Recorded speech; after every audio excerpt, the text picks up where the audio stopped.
एक घने और हरे भरे जंगल में, जहां सूरज की किरणें पेड़ों की पत्तियों से छनकर सुनहरी आकृतियां बनाती थीं, वहीं एक लोमड़ी और एक सारस रहते थे। जंगल का यह कोना अपनी शांति और सुंदरता के लिए मशहूर था। नदी के किनारे लोमड़ी की मांद थी और थोड़ा आगे दलदली जमीन पर सारस का घोंसला।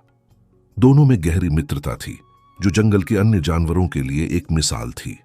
लोमड़ी अपनी चालाकी और तेज दिमाग के लिए जानी जाती थी, जबकि सारस अपने धैर्य और समझदारी के लिए प्रसिद्ध था। वे अक्सर नदी किनारे मिलते, जंगल की घटनाओं पर चर्चा करते और एक दूसरे के साथ हंसी मजाक करते। उनकी यह दोस्ती जंगल में सभी के लिए प्रेरणा थी। आइए चलते हैं उस सफर में।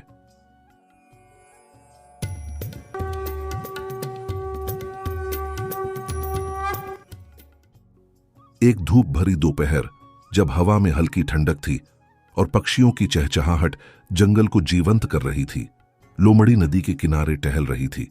उसकी लाल पूंछ हवा में लहरा रही थी और उसकी आंखों में शरारत की चमक थी। तभी उसकी नजर सारस पर पड़ी, जो अपनी लंबी टांगों पर खड़ा होकर नदी में मछलियां ढूंढ रहा था। उसकी लंबी चोंच पानी में डूबती उठती थी और वह पूरी तन्मयता से अपने काम में लगा था। लोमड़ी को उसका यह शांत स्वभाव देखकर एक शरारत सूझी। वह चुपके से अपनी चालाक मुस्कान के साथ सारस के पास पहुंची।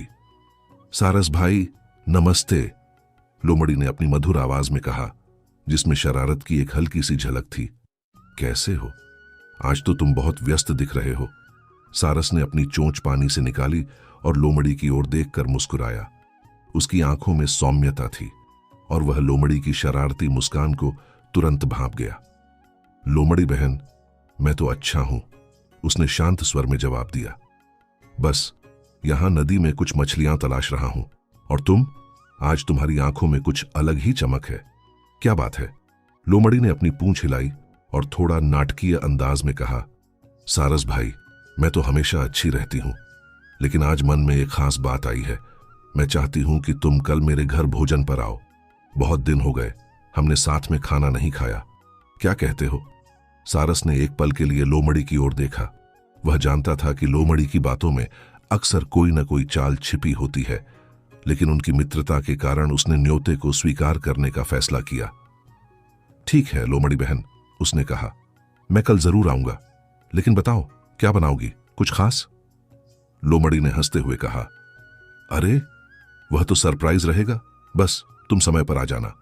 यह कहकर वह अपनी मांद की ओर चल दी और उसकी हंसी जंगल में गूंजती रही। सारस ने उसे जाते हुए देखा और मन ही मन सोचा, लोमड़ी की यह शरारत मुझे कुछ सोचने पर मजबूर कर रही है। खैर, देखा जाएगा। अगले दिन सूरज जब आसमान में चमक रहा था, सारस अपनी लंबी टांगों पर चलता हुआ लोमड़ी की मांद की ओर बढ़ा। उसने अपनी चोंच को साफ किया और अपने पंखों को व्यवस्थित किया ताकि वह अच्छा दिखे। मित्रता में छोटी छोटी बातें भी मायने रखती हैं और सारस यह अच्छी तरह जानता था। लोमड़ी की मांद के बाहर पहुंचते ही उसने देखा कि लोमड़ी पहले से ही उसका इंतजार कर रही थी। उसने एक रंग बिरंगे फूलों की माला पहनी थी और उसकी आंखों में वही शरारती चमक थी। नमस्ते सारस भाई, लोमड़ी ने उत्साह से कहा। आओ, अंदर आओ, मैंने तुम्हारे लिए खास खाना तैयार किया है। नमस्ते लोमड़ी बहन, सारस ने जवाब दिया और मांद के अंदर कदम रखा।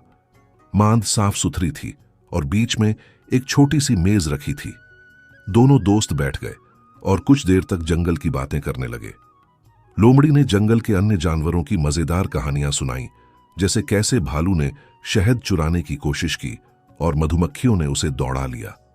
सारस ने भी अपनी मछली पकड़ने की कुछ रोचक घटनाएं साझा की, जैसे कैसे उसने एक बार एक चमकीली मछली पकड़ी थी। माहौल हल्का और हंसी मजाक से भरा था। कुछ देर बाद लोमड़ी रसोई की ओर गई और 2 चपट्टी परातों में बहुत पतली खिचड़ी लेकर आई। खिचड़ी इतनी पतली थी कि वह लगभग सूप जैसी थी और परातों की सतह पर फैल गई थी। लोमड़ी ने परातें मेज पर रखी और कहा, सारस भाई, आओ खाना शुरू करते हैं। मैंने यह खिचड़ी खास तुम्हारे लिए बनाई है। लोमड़ी ने तुरंत अपनी जीभ से खिचड़ी चाटना शुरू कर दिया। उसकी छोटी जीभ और चपटा मुंह परात से खिचड़ी उठाने के लिए एकदम सही था। वह मजे से खाने लगी और बीच बीच में सारस की ओर देखकर मुस्कुराती। लेकिन सारस की हालत खराब थी। उसकी लंबी नुकीली चोंच उस चपटी परात से खिचड़ी उठाने में पूरी तरह असमर्थ थी। वह बार बार कोशिश करता, लेकिन खिचड़ी उसकी चोंच में नहीं आती थी। वह केवल परात की सतह को छू पाता और खिचड़ी इधर उधर फैल जाती। लोमड़ी ने सारस की परेशानी देखी और मन ही मन बहुत खुश हुई। उसने नाटकीय ढंग से चिंता जताते हुए कहा, अरे सारस भाई, क्या बात है? तुम खाना क्यों नहीं खा रहे? क्या मेरी बनाई खिचड़ी तुम्हें पसंद नहीं आई? सारस ने लोमड़ी की ओर देखा और उसकी आंखों में छिपी शरारत को पढ़ लिया। वह समझ गया कि लोमड़ी ने जानबूझकर ऐसी चाल चली थी, लेकिन उसने अपने धैर्य को बनाए रखा और शांत स्वर में कहा, नहीं लोमड़ी बहन, खिचड़ी तो बहुत स्वादिष्ट है, बस मेरी चोंच थोड़ा थक गई है। शायद मैं आज ज्यादा भूखा नहीं हूं। लोमड़ी ने हंसते हुए कहा, अरे कोई बात नहीं, अगली बार मैं और स्वादिष्ट खाना बनाऊंगी। लेकिन उसकी हंसी में एक विजेता की चमक थी। वह समझ रही थी कि उसने सारस को मात दे दी है। सारस ने कुछ और बातें की और फिर विदा लेने से पहले बोला, लोमड़ी बहन, तुमने मुझे इतना अच्छा खाना खिलाया, अब मेरी बारी है। कल तुम मेरे घर भोजन पर जरूर आना, मैं तुम्हारे लिए कुछ खास बनाऊंगा। लोमड़ी ने उत्साह से सिर हिलाया और कहा, हाँ सारस भाई, मैं जरूर आऊंगी। वह मन ही मन सोच रही थी कि अब वह सारस के घर जाकर और मजे लेगी। अगले दिन लोमड़ी सुबह से ही उत्साहित थी। वह अपनी पूंछ को हिलाती हुई और गुनगुनाती हुई सारस के घोंसले की ओर चल पड़ी। उसने सोचा कि आज वह सारस को फिर से चकमा देगी। दूसरी ओर सारस ने भी पूरी तैयारी कर ली थी। उसने नदी से ताजी मछलियां पकड़ी और उन्हें 2 तंग मुंह वाली सुराहियों में डाल दिया। मछलियों का स्वादिष्ट मसाला हवा में महक रहा था और सारस की आंखों में एक शांत मुस्कान थी। जब लोमड़ी सारस के घोंसले पर पहुंची तो दोनों ने एक दूसरे को नमस्ते कहा और फिर से जंगल की बातें शुरू कर दी। लोमड़ी ने अपनी चालाकी भरी कहानियां सुनाई, जैसे कैसे उसने एक बार कौवे से रोटी चुराई थी। सारस ने शांति से उसकी बातें सुनी और बीच बीच में मुस्कुराता रहा। कुछ देर बाद सारस ने 2 सुराहियां लाकर मेज पर रखी और कहा, लोमड़ी बहन आओ, आज मछलियां खाते हैं, मैंने इन्हें खास तुम्हारे लिए बनाया है। यह कहकर सारस ने अपनी लंबी चोंच सुराही के तंग मुंह में डाल दी और मजे से मछलियां खाने लगा। उसकी चोंच सुराही के लिए एकदम सही थी और वह आसानी से मछलियां निकालकर खा रहा था। लेकिन लोमड़ी की हालत देखने लायक थी। उसका बड़ा मुंह सुराही के छोटे से मुंह में फिट ही नहीं हो रहा था। वह बार बार कोशिश करती, लेकिन हर बार उसका मुंह सुराही के बाहर ही अटक जाता। मछलियों की महक उसे पागल कर रही थी, लेकिन वह एक भी टुकड़ा नहीं खा पाई। सारस ने लोमड़ी की परेशानी देखी और वही नाटकीय चिंता दिखाते हुए पूछा, अरे लोमड़ी बहन, क्या हुआ? तुम मछलियां क्यों नहीं खा रही? क्या मेरा खाना तुम्हें पसंद नहीं आया? लोमड़ी ने सारस की ओर देखा और उसकी आंखों में छिपी चालाकी को समझ लिया। वह जान गई कि सारस ने उसकी चाल का जवाब उसी के अंदाज में दिया है। वह शर्मिंदगी से सिर झुकाकर बोली, नहीं सारस भाई, मछलियां तो बहुत स्वादिष्ट हैं, बस मेरा मुंह आज थोड़ा थक गया है। सारस ने मुस्कुराते हुए कहा, कोई बात नहीं बहन, अगली बार मैं तुम्हारे लिए कुछ और बनाऊंगा। लेकिन उसकी मुस्कान में एक सबक था। लोमड़ी समझ गई कि उसकी चालाकी का जवाब मिल चुका है। दोनों दोस्तों ने उस दिन एक दूसरे को सबक सिखाया। लोमड़ी ने अपनी चालाकी से सारस को परेशान करने की कोशिश की, लेकिन सारस ने धैर्य और समझदारी से उसका जवाब दिया। इस घटना के बाद उनकी मित्रता और गहरी हो गई, क्योंकि दोनों ने समझ लिया कि सच्ची मित्रता में चालाकी की जगह नहीं होती। यह कहानी हमें सिखाती है कि हमें दूसरों के साथ वैसा ही व्यवहार करना चाहिए जैसा हम अपने लिए चाहते हैं। अगर हम दूसरों को परेशान करने की कोशिश करते हैं तो हो सकता है कि हमें भी वैसी ही परेशानी का सामना करना पड़े।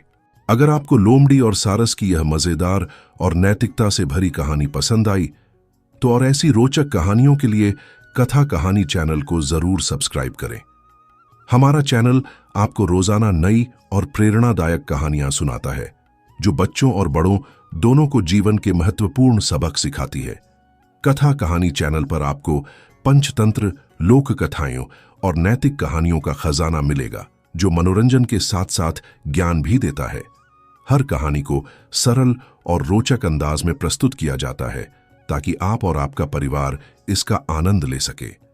चैनल पर नई कहानियां हर हफ्ते अपलोड होती हैं, जो आपको जंगल की सैर से लेकर राजा रानी की कहानियों तक ले जाती हैं। कथा कहानी चैनल के साथ जुड़कर आप भारतीय संस्कृति और नैतिक मूल्यों को करीब से जान सकते हैं। हमारी कहानियां बच्चों को अच्छे संस्कार देती हैं और बड़ों को जीवन के सबक याद दिलाती हैं। तो देर किस बात की? अभी कथा कहानी चैनल को सब्सक्राइब करें और हर दिन एक नई कहानी का मजा लें।